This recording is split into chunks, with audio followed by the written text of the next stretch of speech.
ঈমান আমল। আবার বলেন ঈমান আমল। মান আমিলা সালিহাম মিন যাকারিন আও উনসা ওয়া হুয়া মুমিন, যে ঈমান বানাবা, যে আমল বানাবা, ঈমান হবে শিরক মুক্ত, ঈমান হবে কুফরি মুক্ত, আমল হবে বিদআত মুক্ত, আর আমল হবে জীবন হবে গুনাহ মুক্ত। সুবহানাল্লাহ। ঈমান হবে শিরক মুক্ত, ঈমান হবে কি মুক্ত, আর আমল হবে বিদআত মুক্ত, বেদাত মুক্ত, সুন্নত যুক্ত, গুনাহ মুক্ত, জীবন হবে পবিত্র, জান্নাত হবে অনন্ত। কি মান আমিলা সালিহান মিন যাকারিন আও উনসা ওয়া হুয়া মুমিন। আমার মনে হয় যদি শুধু এক কথা তো কোরআনে কারিমে যথেষ্ট হইতো। মান আমিলা সালিহান মিন যাকারিন আও উনসা ওয়া হুয়া মুমিন, যে ঈমানটাকে খাঁটি করবা, লা ইলাহা ইল্লাল্লাহ, লা ইলাহা ইল্লাল্লাহ, লা ইলাহা ইল্লাল্লাহ, লা ইলাহা ইল্লাল্লাহ মুহাম্মাদুর রাসূলুল্লাহ। ইনশাআল্লাহ প্রত্যেকদিন দিনে 100 বার, রাতে 100 বার। عن أبي الدرداء رضي الله تعالى عنه أنه قال قال رسول الله صلى الله عليه وسلم من قال لا إله إلا الله 100 مرة لم يبعثه الله يوم القيامة إلا ووجهه كالقمر في ليلة البدر أو كما قال عليه الصلاة والسلام। আল্লাহ নবী ارشاد করেন, আমার উম্মতরা শুনো, তোমাদের মধ্যে কেউ যদি প্রতিদিন 100 বার কালিমা তয়্যিবা পড়ো, আমি নবী কথা দিলাম আল্লাহ তাআলা তাকে হাসরের ময়দানে তুলবেন না, অবশ্যই তুলবেন, তার চেহারা হবে পূর্ণিমার চাঁদের মতো। পড়বো তো ইনশাআল্লাহ, ইনশাআল্লাহ, ইনশাআল্লাহ, ইনশাআল্লাহ। ও ইনশাআল্লাহ পড়বে, আপনি পড়বেন না। 2 নাম্বার সবক হলো আজ থেকে জীবনে আর 5 ওয়াক্ত নামাজ ছাড়বো না, ইনশাআল্লাহ। বিশেষ করে ফজরের নামাজ, ইনশাআল্লাহ। মান সাল্লা সালাতাল ফজর ফাহুয়া ফি জিম্মাতিল্লাহ। আল্লাহ নবী বলেন, ফজরের নামাজ পড়লো যে আল্লাহ জিম্মায় ঢুকলো সে। ফজরের নামাজ পড়লো যে আল্লাহ জিম্মায় ঢুকলো কে? ফজরের নামাজ পড়লো যে আল্লাহ জিম্মায় ঢুকলো সে। পড়বো তো? এরপর আল্লাহ নবী বলেন, কোন মানুষ যদি 5 ওয়াক্ত নামাজের পরে আবার পড়ে সুবহানাল্লাহ 33 বার, আলহামদুলিল্লাহ 33 বার, আল্লাহু আকবার 34 বার, রাসূল বলেন এভাবে হবে 100 বার, 5 নামাজ হবে 500 বার, মিজানে উঠে যাবে 5000 বার। পুরস্কার দিবে, গুফরাত খাতায়াহু, তোমার গুনাহগুলোকে মুছে দিবে, ওয়ালাউ কাসরাত, গুনাহ যত বেশি হোক না কেন। ঈমান আমল, ঈমান আমল।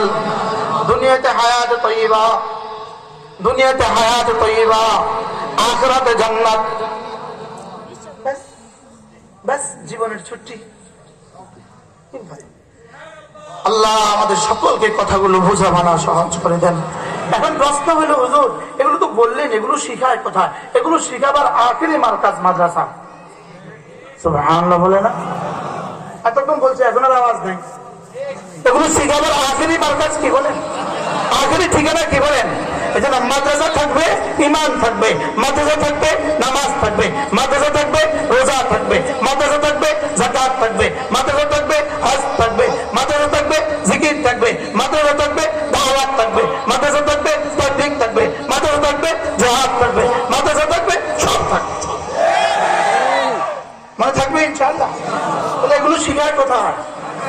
তাহলে আমার ছেলে মেয়েকে আমি মাদ্রাসায় দিব তো? আখেরি বক্তব্য, আখেরি সেন্টেন্স, আখেরি বাক্য, আখেরি সেন্টেন্স।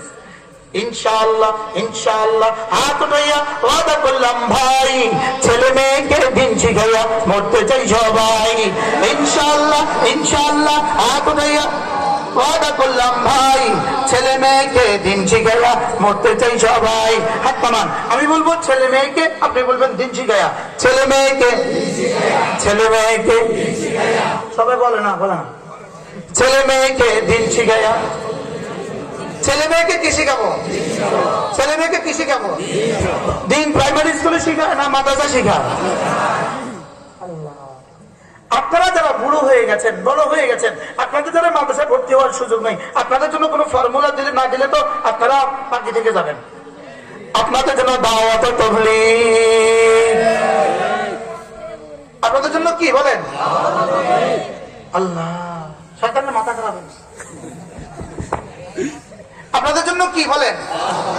তাহলে মাদ্রাসা ও তাবলীগ বলেন, মাদ্রাসা ও দাওয়াত।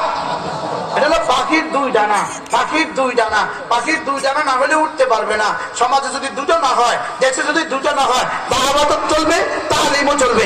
এই দুই ডানা দিয়ে আমাদের ইসলাম আগে বাড়বে। কয় ডানা বলেন? কয় ডানা?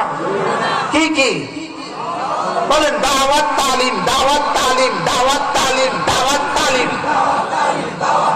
যারা তালিম থেকে দাওয়াতকে ভিন্ন করতে চায়, দাওয়াতকে তালিম থেকে বিচ্ছিন্ন করতে চায়, এরা ইসলামের দুশমন।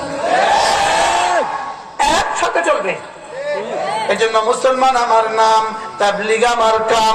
যেই তাবলীগের সাথে আছেন উলামায়ে কেরাম। মুসলমান আমার নাম, তাবলীগ আমার কাম। যেই তাবলীগের সাথে আছেন উলামায়ে কেরাম। আগামী জানুয়ারির 31 তারিখ, ফেব্রুয়ারির 1, 2 তারিখ, 3 তারিখ, 3 দিন আমাদের ইজতেমা। আর কাটটা হবে এটাও বলার দরকার নাই, হবে না এটাও বলার দরকার নাই, যা খাললে বললে। মুসলমানের পরে মুসলমানই নাই, তাবলীগের পরে আবার তাবলীগ নাই, ইজতেমার পরে আবার ইজতেমা নাই। ফজর নামাজের 2 রাকাতের পরে কি আর কোনো নামাজ আছে না? আল্লাহ আমাদের সকলকে তৌফিক দান করেন। আল্লাহ এই মাদ্রাসাকে কবুল করেন, মাদ্রাসার সমস্ত প্রয়োজন পুরা করে দেন। আপনাদের জন্য একজন মেহমান আছে, হযরত মাওলানা আব্দুল লতিফ খান সাহেব, আমাদের আব্দুল বাসিত খান সাহেবের আপন ভাই। আল্লাহ তাআলা তাকে কবুল করেন। আমাদের কুমিল্লার মাদ্রাসা ইসলামিয়া দারুল উলুম সুদুন্নপুর প্রত্যেক মাসের শেষ শনিবারে জিকিরের মজলিস হয়, পারলে কখনো শরীক হবেন। আমাদের মাদ্রাসায় আলহামদুলিল্লাহ নানুপুরের সিলসিলা, ইতিকাফের সিলসিলা রমজানের শেষ দশকে, পারলে কেউ শরীক হবেন। সুবহানাল্লাহি বিহামদিহি, সুবহানাকাল্লাহুম্মা বিহামদিক, আশহাদু আল্লা ইলাহা ইল্লা আনতা, আস্তাগফিরুকা ওয়া আতুবু ইলাইক।